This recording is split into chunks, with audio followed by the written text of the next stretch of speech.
tardes, buenas noches. Para hacer la pregunta que hoy día, lunes y la de hoy día. Mañana a primera hora se recibió.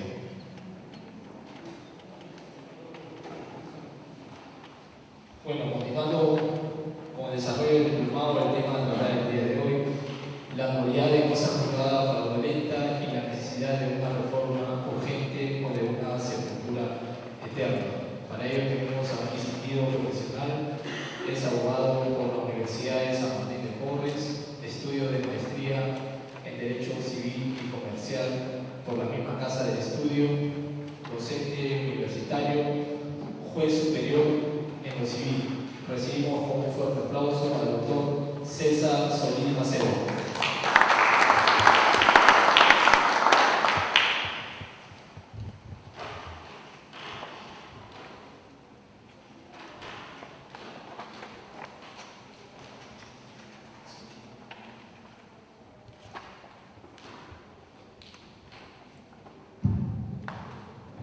Amigos, buenas noches. Ante todo, las gracias al Colegio de Abogados de Lima por darme la oportunidad de transmitir a ustedes o compartir con ustedes algunas experiencias que uno va ganando en el día a día en el sede judicial con motivo de la solución de los casos que se presentan ante la Sala Civil Superior, de la cual formo parte, según la Sala Civil.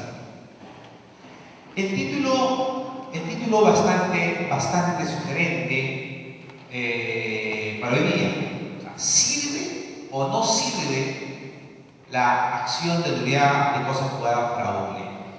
Vamos a tratar de responder estas preguntas en base a algunos casos que se han planteado, en base a algunos profesores que ya se han ocupado de este tema, Eugenia Areano, Ana María Arrarte, Nelson Ramírez, profesores españoles como Montero Arroca o el mismo profesor uruguayo Eduardo Coño. ¿Cuándo, amigos, yo voy a usar esta acción de cosa juzgada fraudulenta? Yo usaré esta acción cuando estoy frente a una sentencia que se ha obtenido en un proceso ordinario y esta sentencia se ha obtenido violando el derecho al debido proceso y esta violación al derecho al debido proceso emana o se origina en dos conceptos: o fraude o colusión. Entonces, si yo afirmo que una sentencia dictada en un proceso ordinario se ha obtenido mediante fraude, entiéndase engaño, ardid, astucia o colusión entre demandante y demandado, entre demandante y juez, entre demandado y juez, con el fin de perjudicar a una de las partes o con el fin de perjudicar a un tercero, que es lo que generalmente ocurre, entonces yo estaré en aptitud de usar la acción de cosa juzgada fraudulenta. ¿Correcto? Pero alguien me podrá decir con bastante pertinencia, ¿y por qué no podría usar en ese mismo supuesto el amparo? Acuérdense que el amparo sirve para defender derechos fundamentales y uno de los derechos fundamentales reconocidos en nuestra Constitución es el derecho al debido proceso. Acá hacemos entonces una primera pausa, un primer paréntesis para un poco ir delineando por qué usaré la cosa juzgada fraudulenta y por qué no usaré el amparo. A ver, recuerden ustedes que si una sentencia se ha obtenido violando el derecho al debido proceso, hasta ahí. Solamente violando el derecho al debido proceso. No digo por qué, no digo las razones, no digo las causas. Ustedes perfectamente pueden decir, yo voy a usar el amparo. Y están en toda su razón. ¿Correcto? Pero si en esa violación media fraude, corrupción, entonces, amigos, una jurisprudencia no unánime, mayoritaria, y además doctrina en forma pacífica, nacional, sobre todo, se inclina porque si en la violación al derecho al debido proceso, media, fraude, corrupción, entonces ustedes deberán usar la acción de nulidad de cosa juzgada fraude. En ese sentido se ha pronunciado el Tribunal Constitucional, amigos, en el caso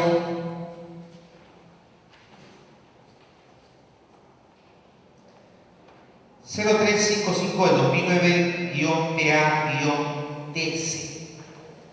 En este caso, el Tribunal Constitucional declaró improcedente una demanda de amparo porque admitió que el demandante ya había usado previamente la acción de nulidad de cosa juzgada fraudulenta y le dijo: como tú ya has usado una vía paralela, usó ese término, entonces luego no puedes usar el amparo.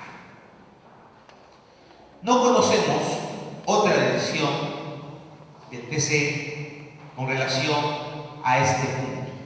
Entender que la acción de nulidad de cosa juzgada fraudulenta es una vía paralela respecto al amparo. Luego vamos a discutir si es una vía paralela o no lo es, o si es una vía igualmente satisfactoria o no lo es. ¿Correcto?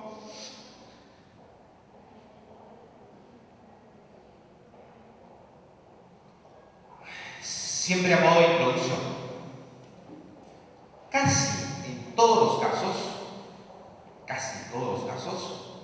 el fraude, entiéndase por fraude, engaño, astucia,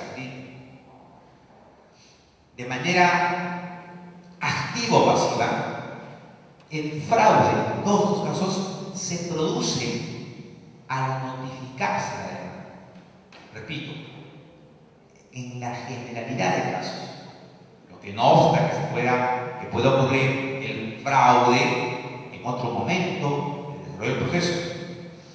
Y les pongo 3 casos, amigos. 2 de procesos de alimentos, diría 4 casos.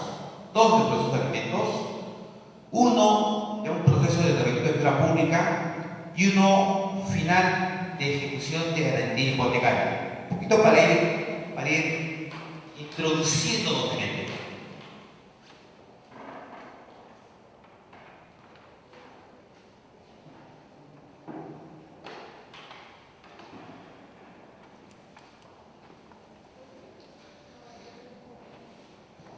Proceso de alimentos. Una persona que tiene un hijo con otra persona, estaban casados, pero están separados de hecho, le demanda alimentos. ¿Correcto? Y le notifica la demanda en el domicilio que aparecía en su DNI. En principio, pareciera que estuviera bien notificado, ¿verdad?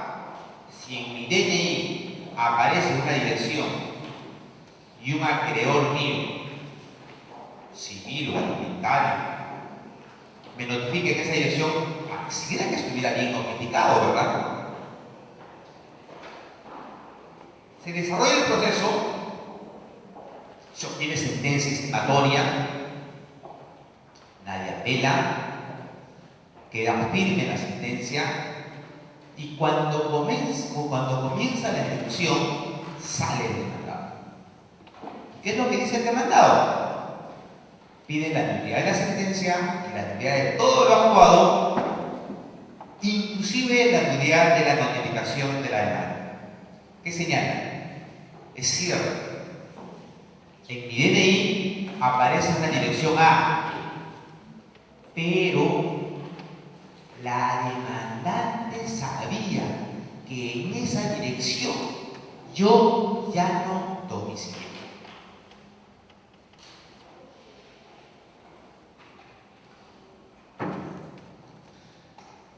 Traslado la pelota a la cancha de ustedes. ¿Cómo evaluamos ese caso?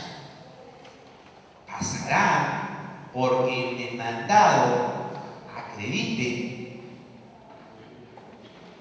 que la demandante sabía que ya no domiciliaba en esa dirección? Si acredita eso, yo creo que la demandante engañó al órgano jurisdiccional dando una dirección que ella sabía que el demandado ya no residía. Primera posición, primera posibilidad. Segunda posibilidad, si el demandado no acredita y no se comprueba idónea que la demandante sabía que él ya no domiciliaba ahí,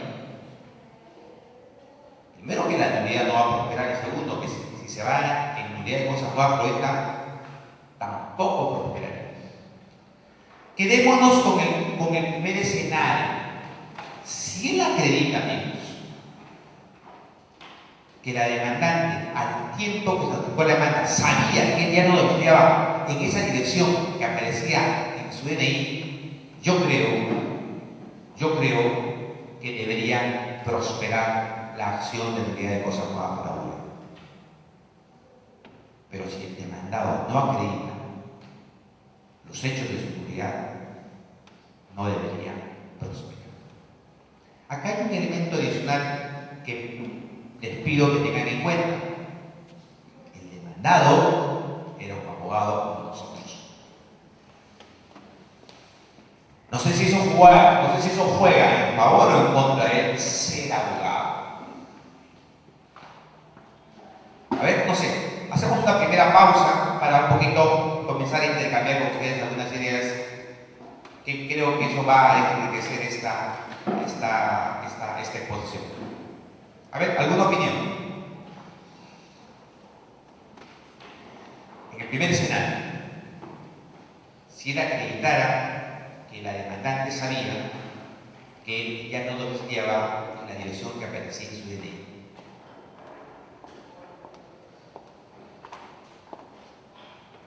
¿qué hacemos en ese primer caso?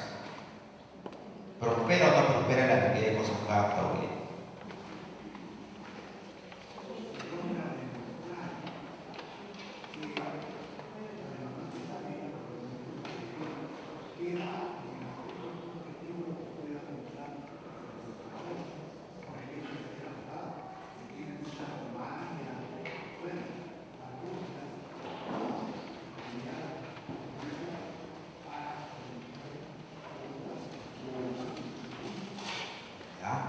Hay una primera opinión válida que dice, si se acredita la demanda de nulidad de cosas nuevas fraudulenta debe prosperar. ¿Alguna otra posición que corrobore esta primera posición o una posición distinta a esta primera? Porque recuerden que el derecho, esa riqueza tiene de que siempre un tema por lo menos tiene dos, si no más posiciones. El doctor acá me dice que el hecho de que sea abogado no debe ser un elemento que juegue en contra del demandado. ¿Qué creen ustedes? ¿Alguna mujer, para hablar de género?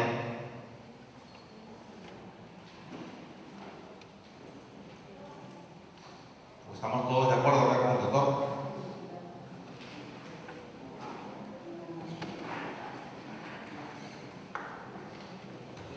Doctor, por favor. Creo que el tema no habla de que sea abogado, lo de influenciar sí porque el abogado como hombre de derecho tiene conocimiento y conocimiento que tiene una reunión, entonces es un chico que se va a tener en mente en estos casos, ¿no? No podría presentar que siendo abogado de un país nuevo, que yo que había mandado, que tenía gente que tú haces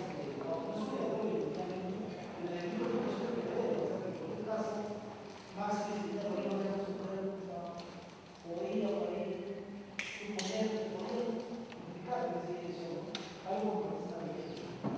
O sea, eso no quiere decir que voy a involucrar,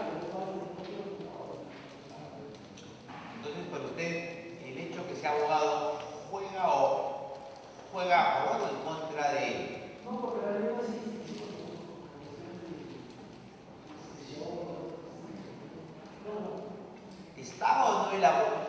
¿Estaba o no el demandado por ser abogado en la obligación, entre comillas, de cambiar su eso? No necesariamente, es una persona como cualquier otra persona. A ver, acá la doctora, para escuchar a las mujeres, ¿correcto? Me parece que es muy importante que las pruebas puedan acreditarse respecto a la demandante, ¿no? Porque sí es cierto, la otra parte puede mostrar pruebas, pero la otra parte, la señora la demandante, de repente puede sacar un récord que es un abogado que se puede ejercicio de la profesión, que litiga.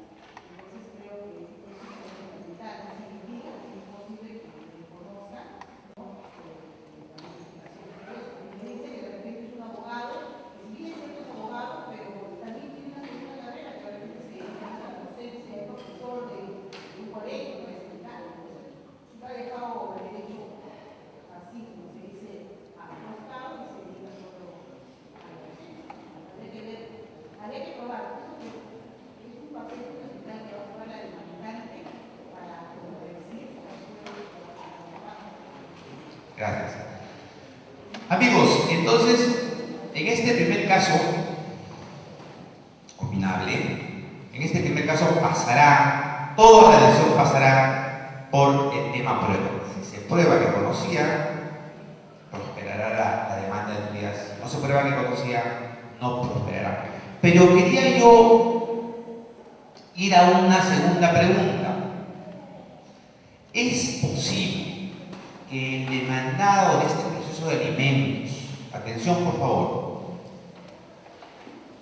pida en el proceso de alimentos, pida la nulidad de la sentencia y la nulidad de actuados? Y no obstante que todavía no hay respuesta del juez de paz de grado respecto a este pedido de nulidad, pueda presentar, entiéndase, su demanda de nulidad de cosa juzgada fraudulenta.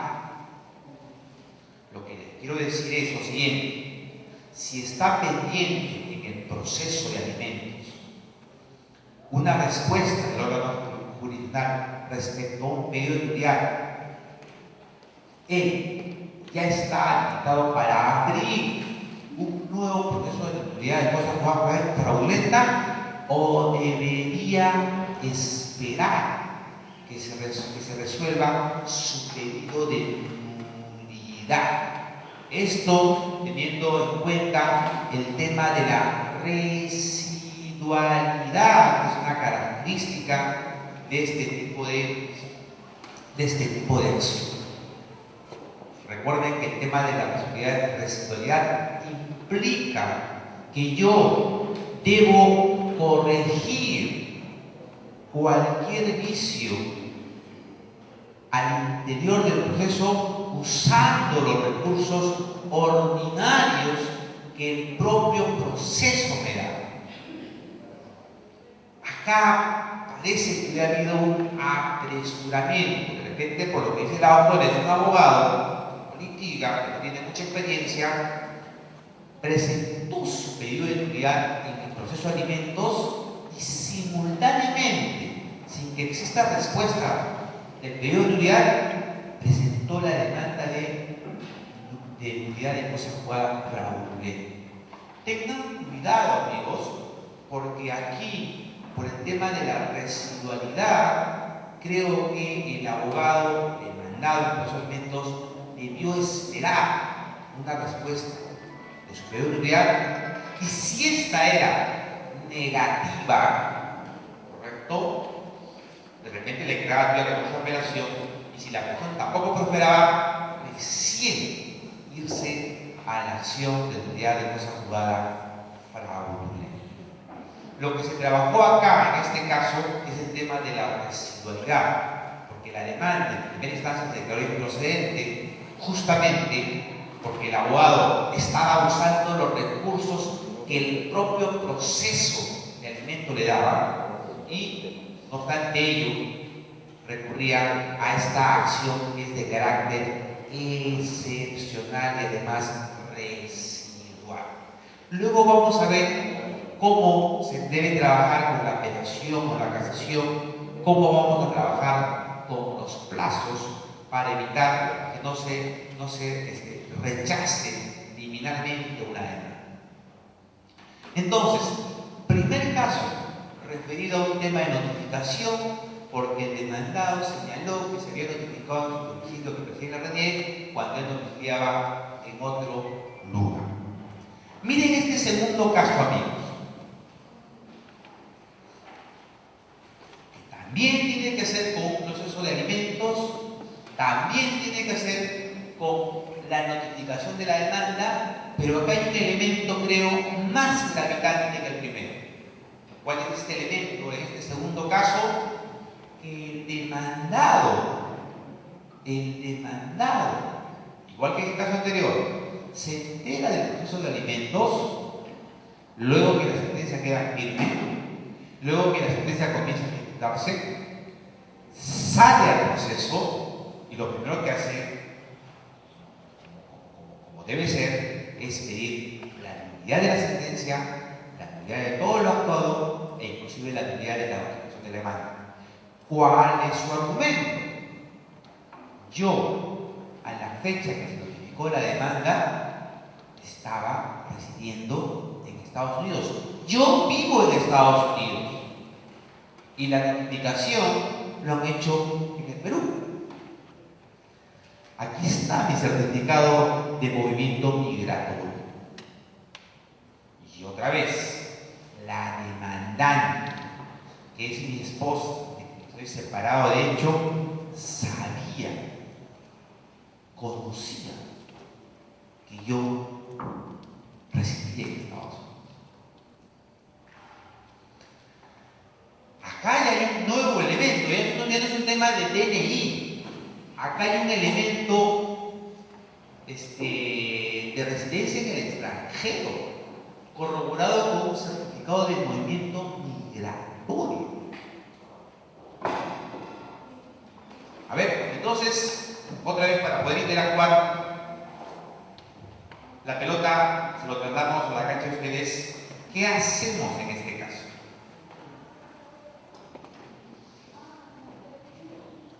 ¿Prospera o no prospera? Ya, perdón, algo más. El pedido de nulidad se lo desestimaron, apeló, confirmaron, y entonces esta persona sí estaba habilitada para ir a la acción de cosa juzgada fraudulenta. A ver, analicemos. Esta persona, a diferencia del primero, esperó la respuesta de la nulidad, le dijeron no, lo apeló y arriba lo confirmaron, el uso de los recursos ordinarios lo había agotado. Se fue a la nulidad de cosa juzgada fraudulenta. Segundo caso.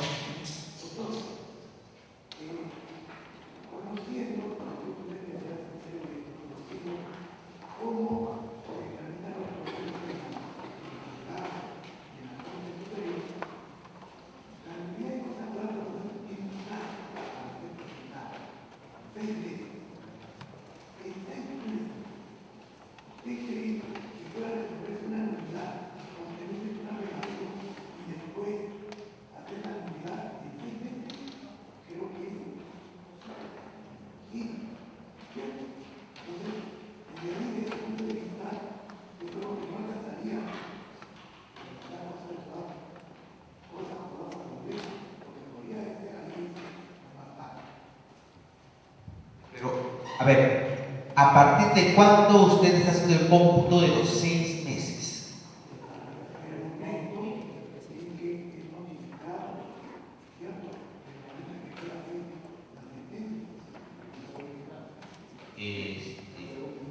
Parece que no, amigo, ¿no? Porque esa sentencia ha sido cuestionada por él con una nulidad. Le dijeron no a la nulidad, lo apeló, arriba lo confirmaron. Yo diría, desde que lo confirma la decisión de imputar la nulidad, yo cuento a partir de ese momento mis 6 meses. No podría contar desde la sentencia, porque la sentencia fue cuestionada con un medio impugnatorio ordinario que me franquea el proceso. Ese punto también hay que verlo con mucho cuidado. ¿A partir de cuándo comienza a correr mis 6 meses? Luego lo vamos a ver, simplemente les adelanto. Aquí tenemos que tener presente, estoy frente a una sentencia declarativa, no necesita ejecución, o estoy frente a una sentencia de condena que sí necesita ejecución. En el primer caso, desde que queda firme, comenzará a correr el plazo de 6 meses, y en el segundo caso, desde su requerimiento. Ahora vamos a ver en un momento más. Pero vamos al tema propuesto. En este segundo caso, pareciera que se presenta más claro que ha habido un acto fraudulento al momento de notificarse la demanda. ¿De parte de quién el acto fraudulento? De parte de la demandante, que le ha dado una información falsa al órgano jurisdiccional, de hecho incurrir en error, y ha notificado en el domicilio que ya firmó el domiciliario del demandado. Luego el demandado dice: en esa época yo ya estaba en Estados Unidos, movimiento migratorio. Por lo demás dice que ella sabía que yo estaba en Estados Unidos, ella sabía que yo había viajado a Estados Unidos. Obviamente esos hechos ya no los prueban, pero tiene el movimiento migratorio. ¿Qué hacemos? ¿Qué haríamos en este segundo caso, amigos? Parece más claro que el primero. O alguien podría argumentar algo en favor de la demandante. Siempre hay algo que argumentar. Si somos abogados de la demandante, ¿cómo golpearíamos figurativamente este movimiento migratorio que acredita que esa persona estaba en Estados Unidos y por tanto no tuvo conocimiento del proceso? O no hay forma como golpear figurativamente este argumento.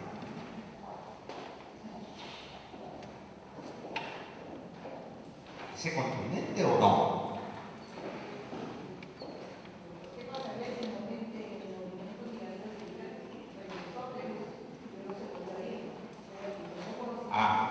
Es posible, claro, es posible que haya habido una salida y un ingreso, sí, pero hasta donde recuerdo no. Había una salida y no había un ingreso, ¿no? Por lo menos en la época que se practicó la notificación. No, porque había un ingreso, claro. Yo comienzo a establecer la fecha del ingreso y creo que podría determinar que cuando volvió a ingresar se practicó la notificación, y entonces el argumento de que no conocía ese proceso se cayó, ¿no? ¿Habrá alguna forma de cuestionar el movimiento migratorio? ¿O parece una prueba contundente?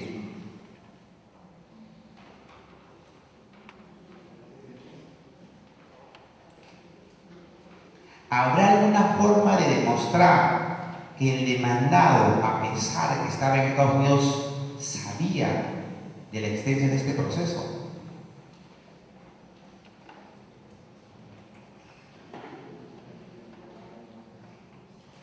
Parece que no.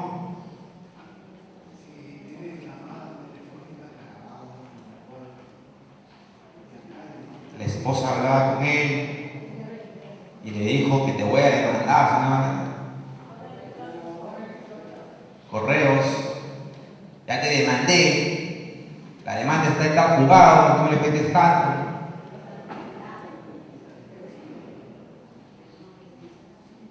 pero no está notificado, dice por acá la doctora. Bueno, parece que el tema acá, casi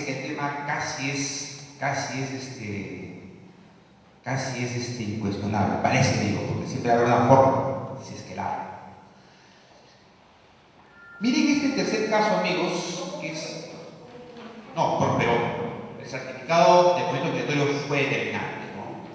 Fue determinante, o sea, se acreditaba que había salido, por ejemplo, en el 2005 del Perú, no tenía reingreso al Perú, y la navegación era en 2006.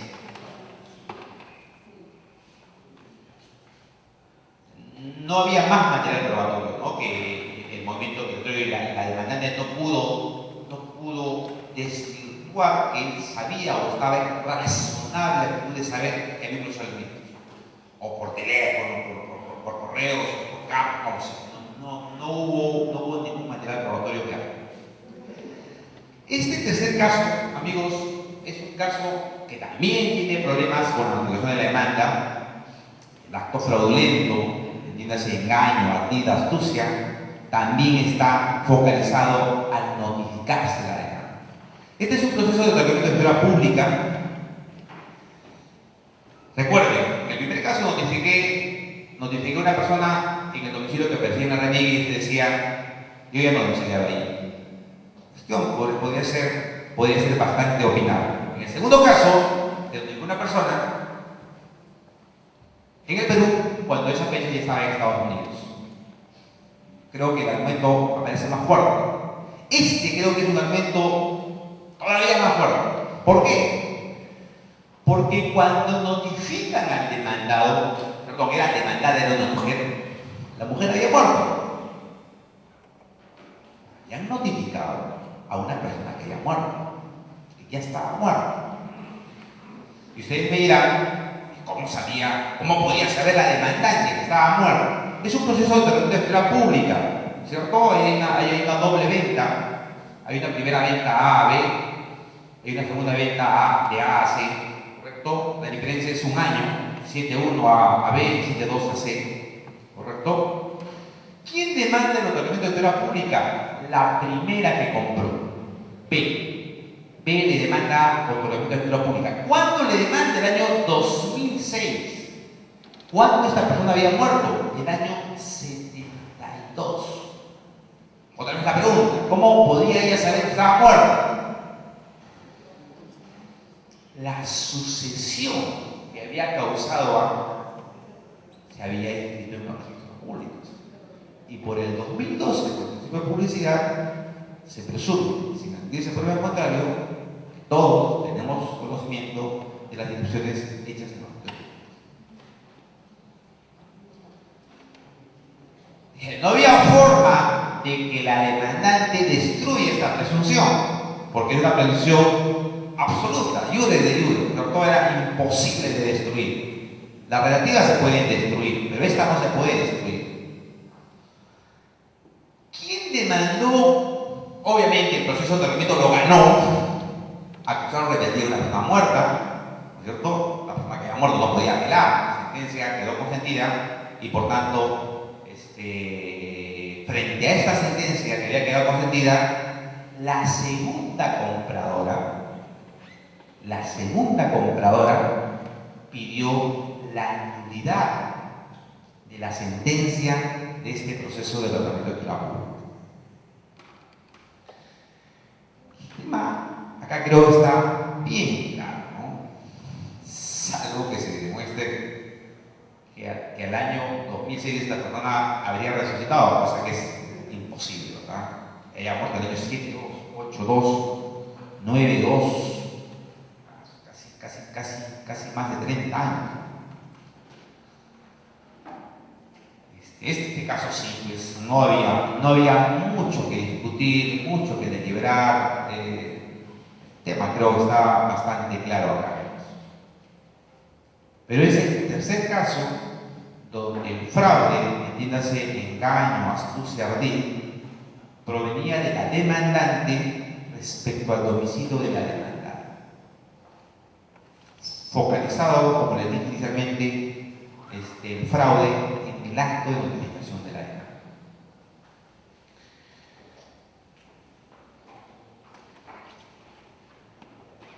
en este cuarto caso nos vemos involucrados los jueces. Este es un caso de Cusco, proceso de ejecución de garantía hipotecaria tramitado en la ciudad de Cusco.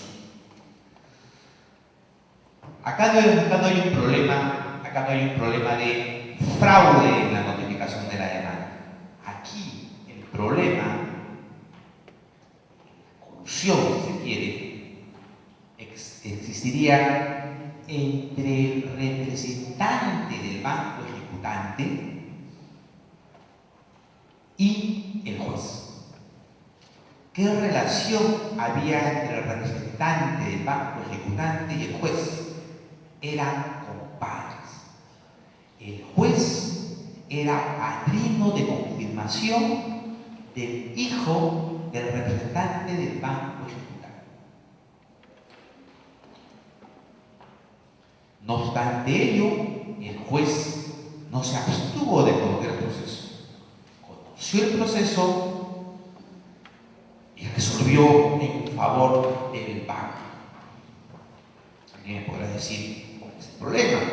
Si hay alguien que me presenta una hipoteca para ejecutarlo, porque el deudor hipotecario ha incumplido la obligación, sea compadre o no sea compadre, igual iba a ordenar que se lleve adelante la ejecución. Yo les diría también que sí. Sin embargo, hay un elemento adicional. El demandado de ese proceso de ejecución de garantía hipotecaria, no sé cómo ni de dónde, acompañó, eso aparece en la sentencia casatoria, un contrato de compraventa posterior al proceso de ejecución, donde el banco aparecía vendiéndole un inmueble al juez. Entonces acá aparecían dos elementos. Un primer elemento, relación de compadrazgo entre el representante del banco ejecutante y el juez, y una segunda relación contractual, el banco vendiéndole un inmueble a este juez. Este caso no era tan sencillo, amigos. Este caso ha sido resuelto en la Suprema en discordia, 4-3. Otra vez, para compartir ideas y para interactuar, la pregunta va hacia ustedes. El hecho que el juez sea compadre del representante del banco acredita colusión entre ellos. El hecho que el juez sea compadre del representante del banco era un impedimento para que este juez conozca el proceso. El hecho que el juez sea compadre del representante del banco lo ponía en una causal de entender que eran amigos, así dice el texto, amigos íntimos, que lo dice el texto.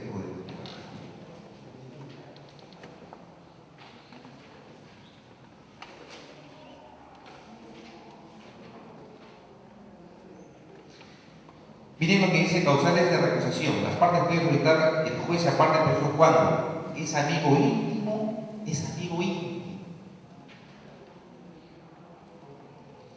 A ver, entonces, la pregunta trasladada a ustedes, comencemos a evaluar estos elementos para ver si estamos o no frente a una sentencia que se ha obtenido con fraude o colusión y consecuentemente debe ser cuestionada vía acción de teoría de causa probada fraudulenta y, llegado el momento, debería pedirse una sentencia estimatoria o no, dependiendo de la evaluación que sea. A ver, amigos, opiniones.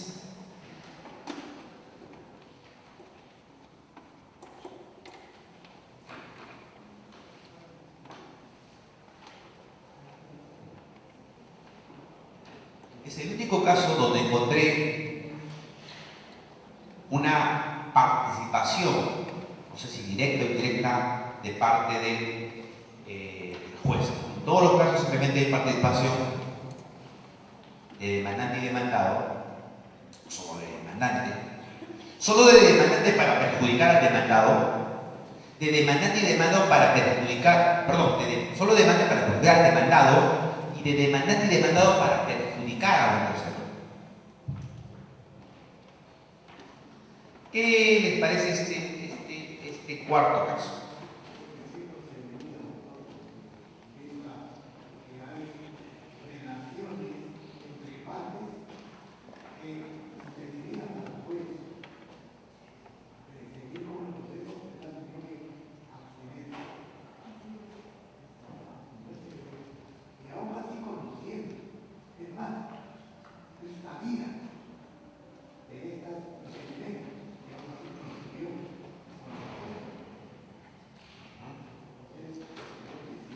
Y al no abstenerse,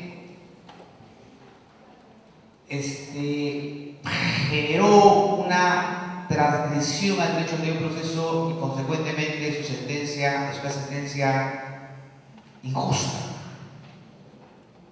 que tiene que corregirse con la acción de autoridad de proceso fraudulenta. A ver, una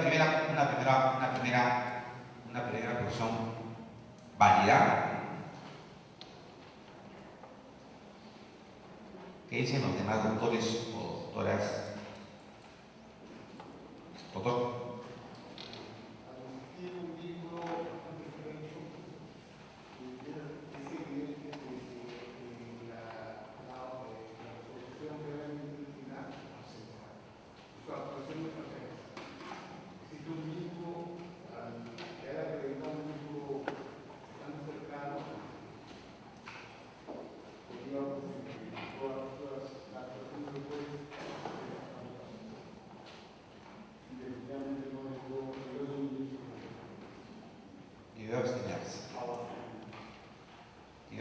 Para evitar cualquier suspicacia, quiero decir. A ver.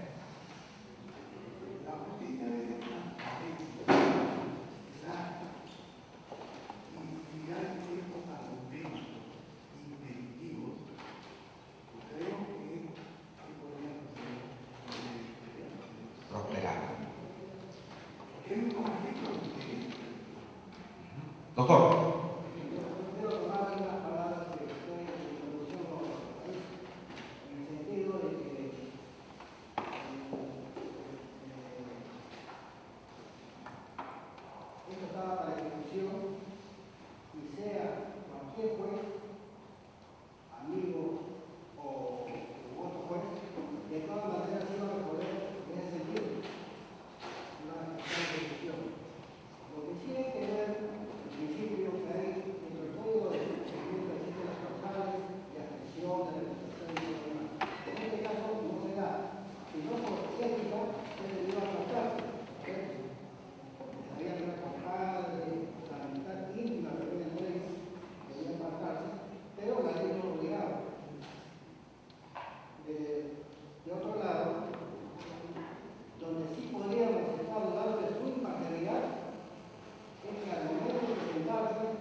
Una última, a ver, doctora, a ver.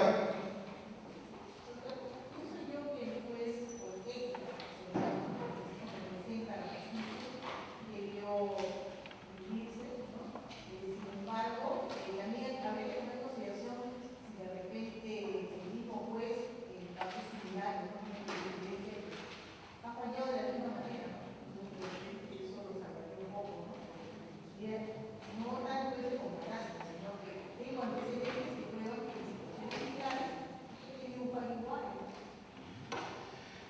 Muy bien, amigos. Entonces, en esta casación número 2106-2005-Cusco del 6 de noviembre del 2006, el argumento usado por los 4 vocales supremos que desestimaron la demanda de nulidad de cosa jugada fraudulenta fue la siguiente: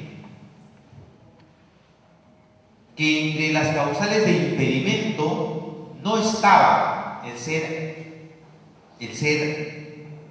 amigo íntimo.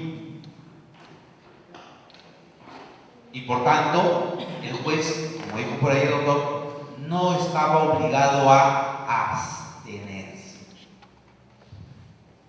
Un poquito tratando de entender este argumento, lo que nos quiere decir los 4 vocales supremos que han hecho resolución en este caso, nos dicen que el juez solo debe abstenerse cuando está en una causal de impedimento. Y como el hecho de ser amigo íntimo no estaba en una causal de impedimento, entiéndase artículo 305, no estaba obligado a abstenerse. El voto en minoría de los doctores Pajares, Paredes y Carlos Lugo entiende que este mismo hecho, si bien no estaba en una causal de impedimento, sí estaba como una causal de recusación. Y ellos entienden que el juez se abstiene cuando está o en un supuesto de impedimento o en un supuesto de recusación. Y concluye señalando que debió abstenerse porque el hecho de que uno sea padrino del hijo del otro importa, no puede de otra manera, que hay una amistad. Nadie nombra padrino de un hijo o de una hija a alguien que es lo enemigo, ¿verdad? Por el contrario, a alguien que es lo amigo. Pero igual, amigos, los 2 argumentos de los 4 vocales que han hecho resolución y los 2 votos de minoría parecen perfectamente válidos, y finalmente ustedes tienen la opción de seguir uno u otro criterio. Mi parecer es que sí debió abstenerse, amigo.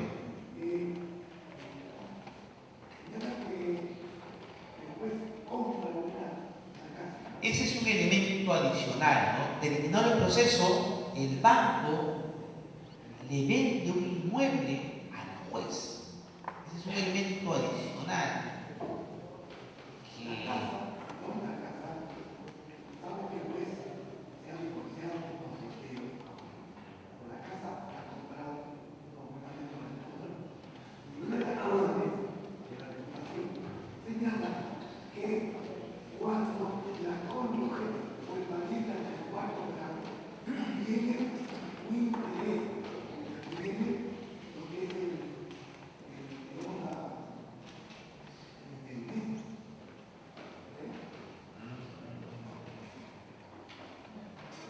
ahora, el 305, inciso 4 habla de ha recibido de su cónyuge o concubino beneficios, dádivas, en este caso, porque como aparece que hay un contrato de compraventa, no aparece ese caso.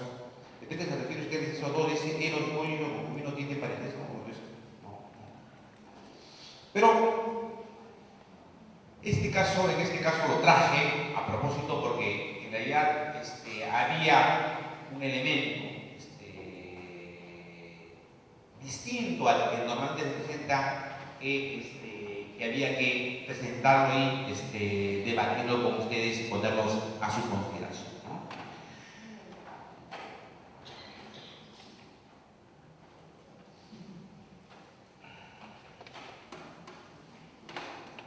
Muy bien.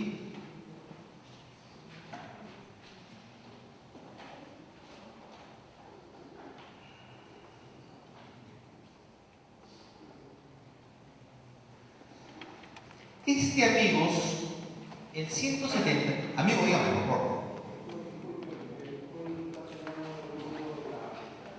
Sí, claro. A ver, acá la tengo. Es casación número 2106-2005-Cusco de fecha 6 de noviembre del 2006, publicado en el peruano el 2 de abril del 2007. 2 de abril.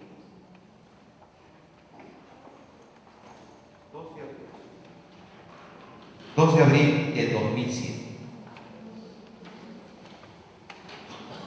Amigos, otro tema interesante, creo yo, que compartir con ustedes es el referido al artículo 178 en la parte que dice que si se estimara la demanda, se repondrán las cosas al estado que corresponda. ¿Qué quiso decir el legislador cuando señala que si se escucha no? Que si se estima la demanda, se repondrán las cosas al estado que corresponda.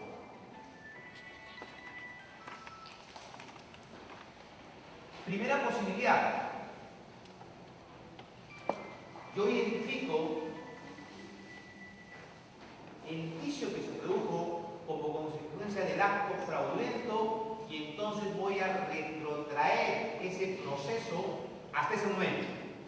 Para nuestros ejemplos tendría que retrotraer el proceso hasta el estado de la notificación de la demanda. Primera posibilidad.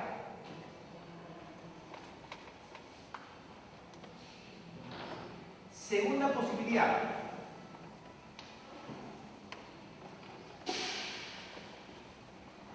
Esta primera posibilidad, amigos, es compartida por Ana María Rarte, Nelson Ramírez Jiménez y el doctor Carlos.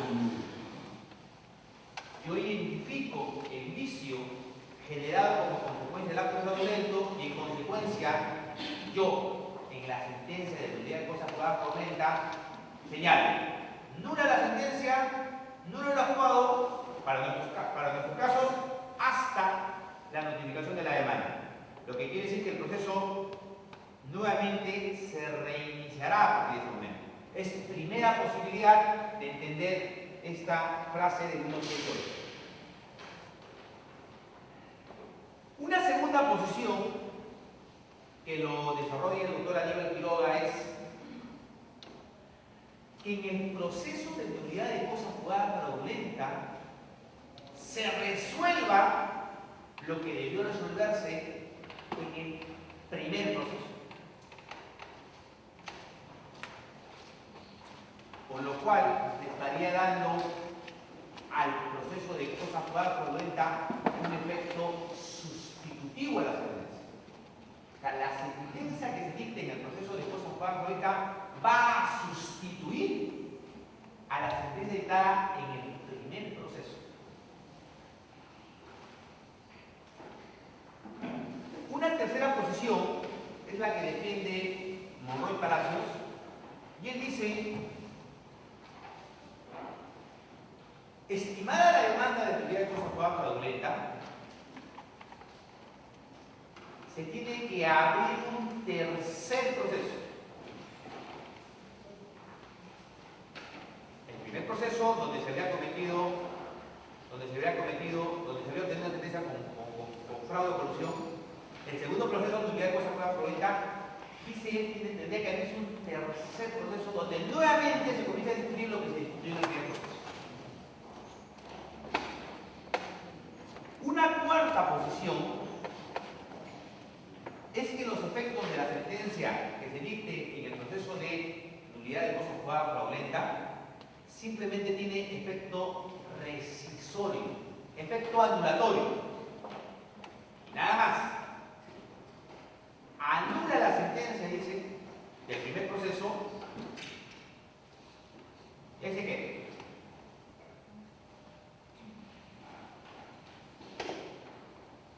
Esta cuarta posición lo comparten Juan Montero Roca, Eduardo Couture, Ariano de O, y Ledesma Narváez. Recordemos qué decía la parte pertinente del artículo 178 del Código Procesal Civil. Decía: estimada la demanda de nulidad de cosa juzgada fraudulenta, se repondrán las cosas al Estado que corresponde. ¿Qué debemos entender por esa frase al Estado que corresponde? Correcto, hemos ensayado, hemos traído acá 4 posiciones. ¿Cuál de estas 4 posiciones, amigos, será la que mejor se acerque a esa frase que tiene el 178?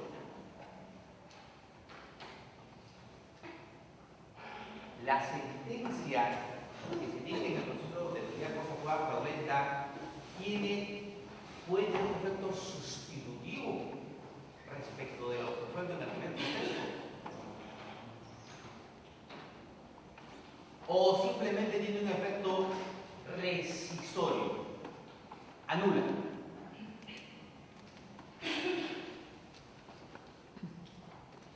Si, por ejemplo, una persona, un poseedor que dice tener más de 10 años en posesión de un bien inmueble y se ha comportado como si fuera un propietario y su posesión es continua, pacífica y pública, va al Poder Judicial y demanda prescripción adquisita de dominio y notifica al titular registral en un domicilio que no le corresponde, con lo cual el titular registral nunca se entera de ese proceso. La acusan rebeldía, se pide sentencia, el registral no sabe de ese proceso, no lo apela, queda firme y con esa sentencia accede al registro. Una vez que accede al registro, el titular registral se entera del proceso y demanda nulidad de cosa juzgada fraudulenta. Si se estimara la demanda, creo que debería estimarse si se demuestra que nunca tuvo conocimiento de ese proceso y consecuentemente se le causó indefensión. Si compartimos la 4ª posición, estimada la demanda de cosa juzgada fraudulenta, se anula la primera sentencia, ¿correcto? Y lo que esa primera sentencia declaraba simplemente no existe. Quien había alcanzado esta nueva condición de propietario simplemente la perdió.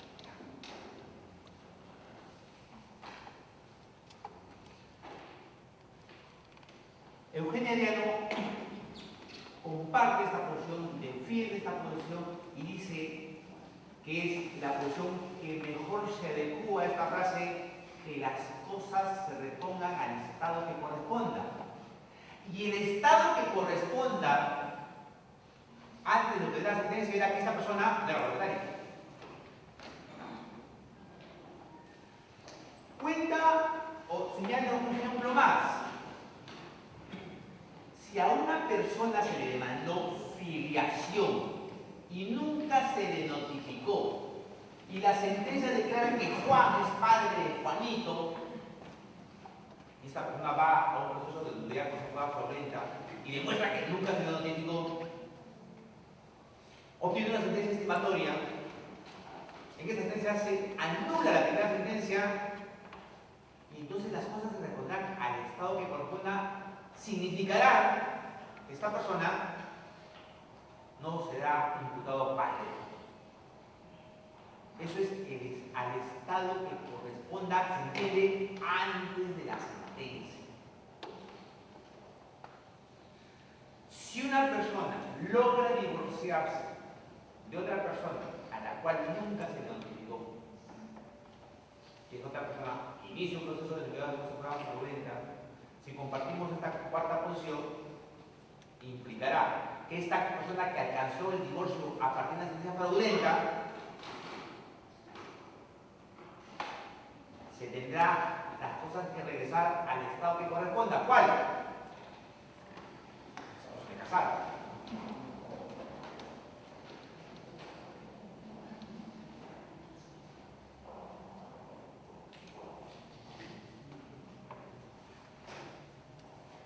El efecto, amigos, variará dependiendo si la sentencia es declarativa, constitutiva o de condena. Si la sentencia no, volverá a tener validez. Si las sentencias tienen carácter constitutiva, el ejemplo del divorcio, ¿correcto? El ejemplo de la resolución de un contrato de compraventa, como consecuencia de los efectos de la sentencia y tal era el proceso de nulidad de cosa jugada fraudulenta, simplemente los que habían alcanzado el divorcio no serán divorciados, seguirán siendo cónyuges, y el contrato que se había resuelto, y por tanto ya no tenía efectos, volverá a tener efectos. Pero miren lo que puede pasar si la sentencia es de condena. La sentencia ordena que el deudor le pague al acreedor la suma de 10.000 o 100.000 soles. Acá se puede presentar hasta 3 situaciones. La primera, si la ejecución no se ha iniciado, no habrá ningún problema. Esa sentencia que tiene título de ejecución simplemente no tendrá tal cualidad y consecuentemente nada no podrá ejecutarse. Primera posibilidad. Segunda posibilidad, si la ejecución se inició pero aún no se ejecutó, de repente tengo embargado un bien de mi deudor, ¿correcto? Ya lo tasé, ya hice la publicidad, estoy a punto de rematarlo. Y alguien obtiene una sentencia estimatoria de un proceso de nulidad de cosa jugada fraudulenta, el efecto es el mismo. Simplemente no se rematará porque ese título de ejecución que tiene esa sentencia obtenida con fraude, simplemente ya no existe. Pero la situación es complicada si la ejecución se hubiera consumado con efectos irreversibles. Es decir, ya se remató el bien y hay un tercero que se ha adjudicado el bien.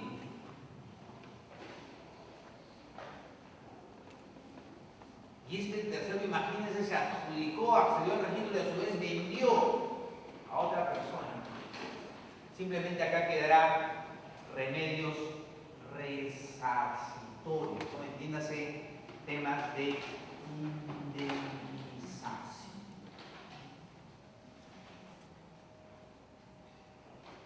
¿Correcto? Entonces, estos efectos, amigos,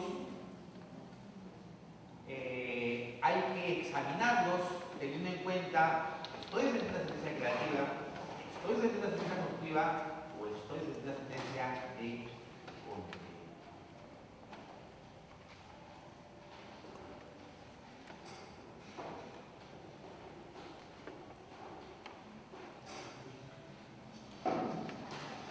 condena?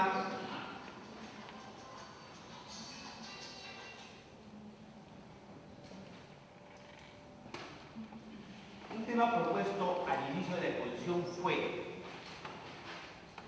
¿qué hacemos cuando estamos frente a la violación del derecho al debido proceso, al interior de un proceso en la que se obtiene una sentencia?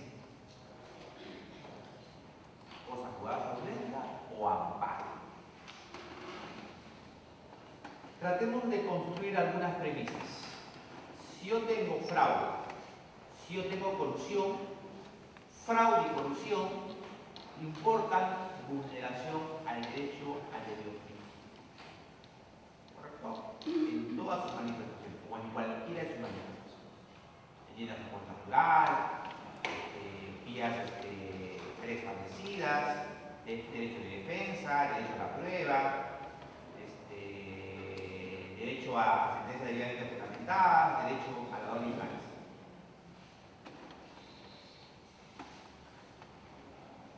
Si yo advierto entonces que hay una sentencia que se ha obtenido transgrediendo el derecho al debido proceso, la vía específica ¿Es la nulidad de cosa jugada fraudulenta?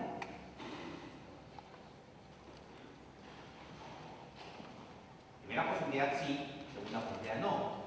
Primera posibilidad sí, pero nos hacemos una segunda pregunta. ¿Esta vía es igualmente satisfactoria que el amparo?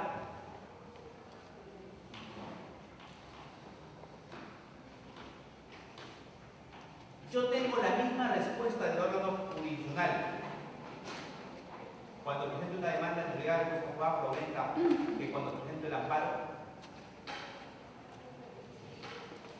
Ana María Rarte se puso a examinar esta situación y concluyó diciendo que no, por 3 o 4 razones, y lo comparto con ustedes. Primera razón dice, no es una vía igualmente satisfactoria porque la vía que usa la nulidad de cosa jugada fraudulenta es una vía de conocimiento, mientras que la vía que usa el amparo es una vía sumarista. Un segundo argumento que dio fue respecto al uso de las medidas cautelares. Mientras que en el proceso de nulidad de cosa jugada fraudulenta solo puede usar la anotación de demanda, en un proceso de amparo puede usar cualquier medida.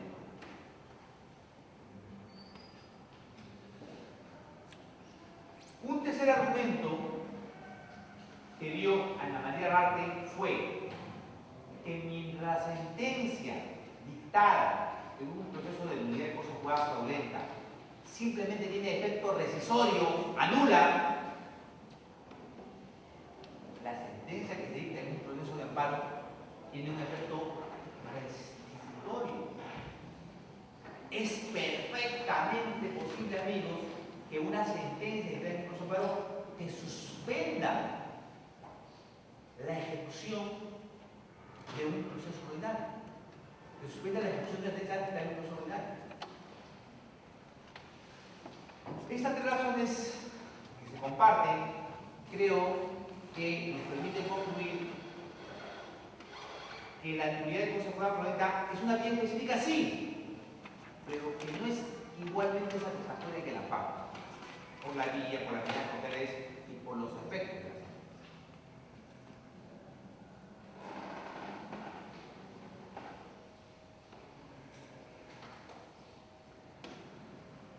Una nueva pregunta. ¿El amparo y la nulidad de cosa jugada fraudulenta son vías paralelas?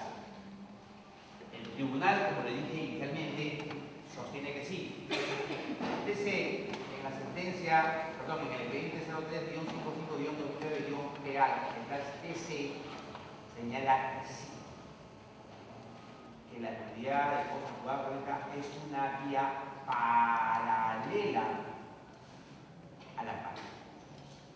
Y por tanto, si has optado por la nulidad de cosa jugada fraudulenta, ya luego no puedes optar por el amparo. Otra vez, siguiendo a Ana María Rarte, ella sostiene que no. ¿Por qué? Porque ella sostiene que los supuestos de hecho de uno y otro proceso son distintos. El supuesto de hecho para la nulidad de cosa jugada fraudulenta es, amigos, como venimos repitiendo, que la sentencia se ha obtenido con fraude. Eso es lo que lo diferencia la nulidad de cosa jugada fraudulenta de la amparo.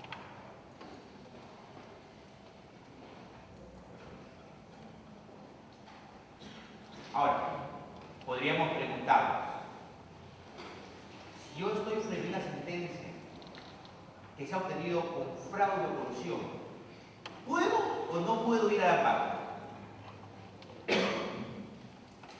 Porque me da una respuesta rápida, porque me da mayor cantidad de uso de medidas cautelares y por los efectos de su sentencia. ¿Puedo o no puedo ir? ¿Cuál sería la valla, el obstáculo que me impediría ingresar al amparo? Acuérdense que el amparo, amigos, a partir del Código Procesal Constitucional tiene carácter subsidiario. Yo debo usar el amparo siempre que una vía ordinaria no me permita lograr lo mismo. 5.3 creo del Código Procesal. Y eso es lo que ha desarrollado el TC en la sentencia que les... en esta de acá. Aun cuando no se comparte ese sistema.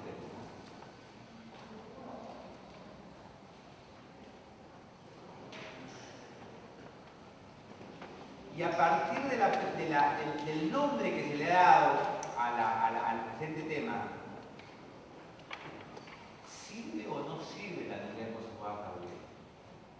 Ana María Rarte le ha dado un calificativo de 0 a la nulidad consensuada fraudulenta, le ha dado un calificativo de 4.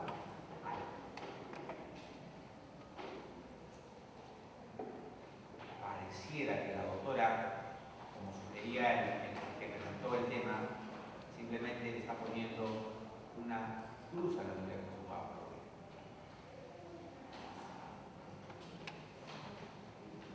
Lo que sucede, amigos, es que si ustedes, repito, están frente a una sentencia que no ha tenido con fraude de producción y se van al amparo, si se aplica esa sentencia del TC, esa demanda no debería ingresar, porque esa demanda debería reconducirse a la nulidad consensuada fraudulenta.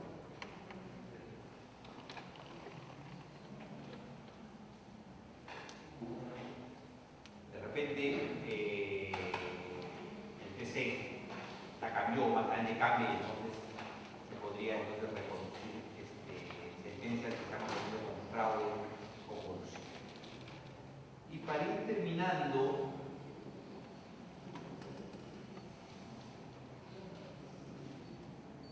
acá hay algunas preguntas que lo trabajábamos ahí en la sala antes de venir.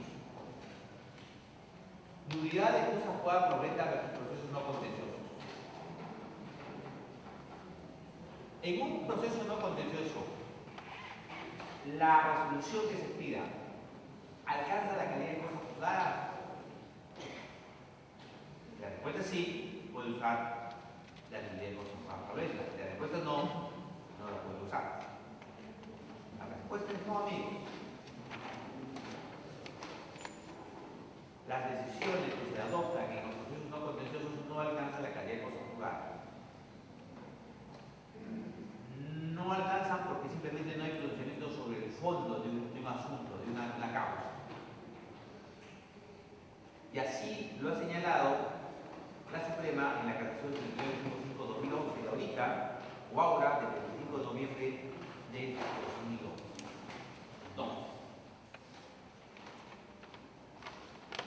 Están frente a una decisión obtenida en un proceso no contencioso que se ha obtenido con fraude de colusión, no usen la nulidad consensuada, usen el amparo.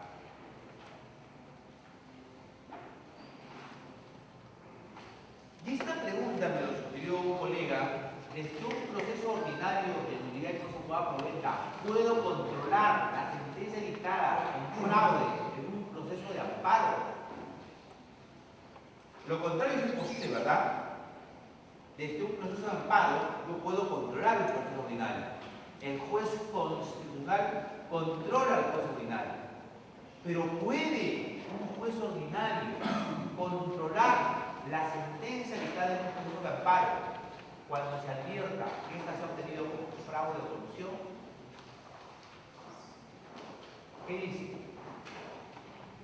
Un juez ordinario controlando a un juez constitucional. Parecería que no era posible, ¿no?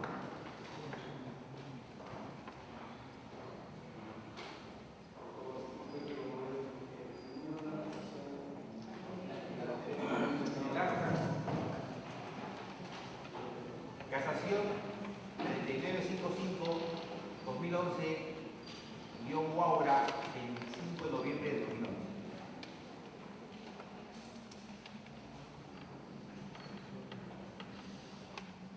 ¿Cuál sería la respuesta, amigos? ¿Sí o no?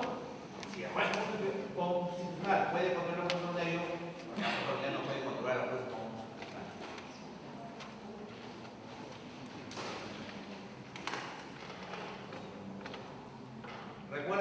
Recuerden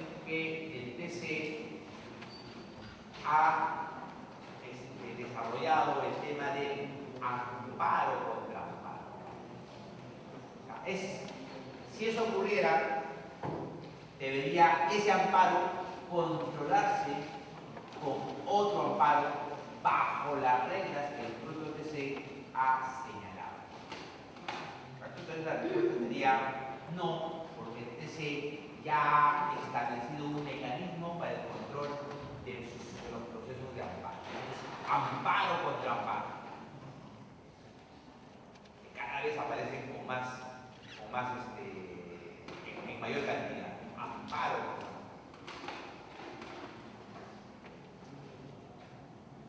amparo contraria corpus. Amparo contraria corpus. Con habeas corpus dejan sin efecto un proceso penal. Con habeas corpus sacan de un proceso penal a una persona y desde el amparo controlas el habeas corpus. Tema bien simpático. Cerraríamos con el tema de los plazos, amigos. Si el demandado apeló de la sentencia de primera instancia en forma extemporánea y por tanto es rechazada su apelación, y luego interpone recurso de queja y la misma es declarada infundada, pregunta, ¿desde cuándo comienza a computarse el plazo de los 6 meses? ¿Desde que quedó firme la sentencia de primera instancia o desde que declararon infundado el recurso de queja?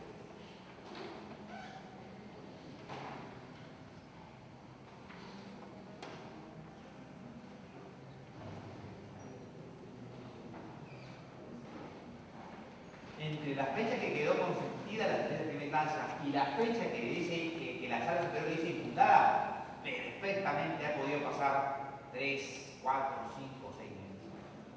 Entonces sí es importante establecer desde cuándo corre la fecha. ¿Qué creen ustedes?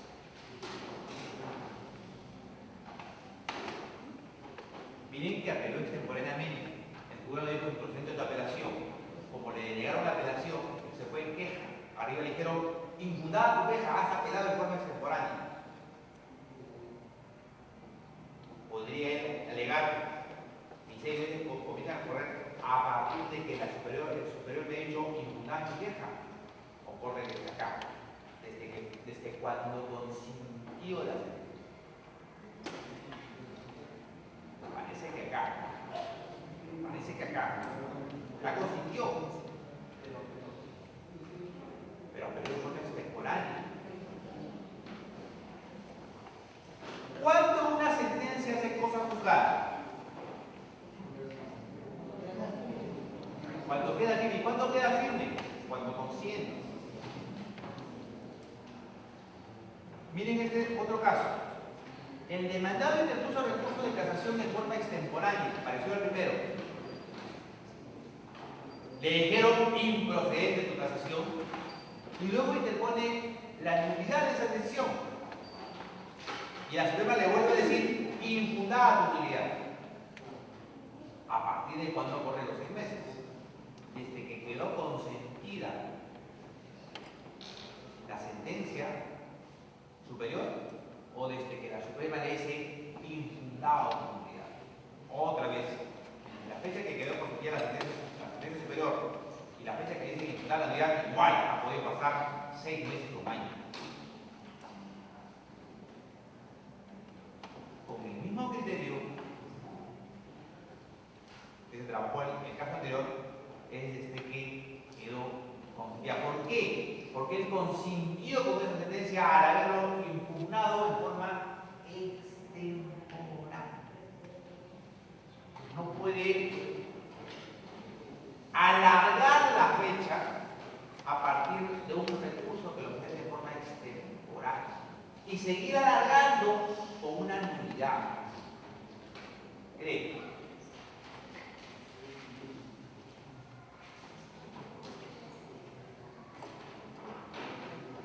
Y esto tiene que ver con el primer caso que presentamos de la vinculación de la demanda en la renuncia. si el demandado, en primer escrito, solicita la nulidad de la sentencia y la nulidad de actos de la objeción de la demanda, debe esperar que el juzgador superior de nulidad o ya está habilitado para demandar nulidad de cosas jugadas fraudulentas. Debe esperar. Es su primer escrito. En su primer escrito apuesta por la nulidad. Tiene que haber una respuesta. Si la respuesta es negativa, tendrá que apelar. Si arriba se lo confirman, entonces sí, recién quedará habilitado para usar la nulidad de cosas jugadas fraudulentas. Y con esto un poco terminaríamos. Puedo con una demanda de nulidad de cosas jugadas fraudulenta cuestionar un contrato de compraventa afirmando que en la celebración de ese contrato ha mediado fraude y por tanto el comprador no es un tercero que está protegido por el 2014, entiéndase por la fe pública registrada.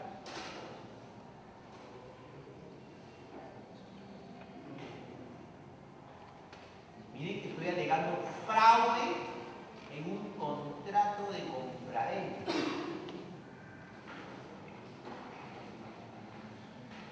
¿Para qué está desarrollada la nulidad de cosas jugadas fraudulentas? Para evitar fraude, colusión en la emisión de una sentencia.